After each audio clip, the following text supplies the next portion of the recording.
Meu nome é Ariane, tenho 13 anos de Ronce, hoje eu sou subgerente.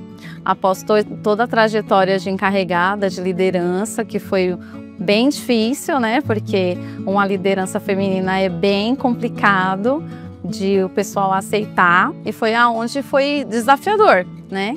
E após isso eu fui aprimorando também com pessoas grandiosas e fui pegando experiência até eu me promover a subgerente. Hoje eu vejo que a gente tem um apoio muito grande do RH, né, em posicionamento disso, não só na frente de caixa, como era pontuado, mas como padaria, como agora a gente já tem uma nova líder de mercearia também. Então eu acho que está abrangindo, eu acho que o RH e a empresa abriu mesmo o leque para liderança feminina e para a gente expor o que a gente sabe fazer.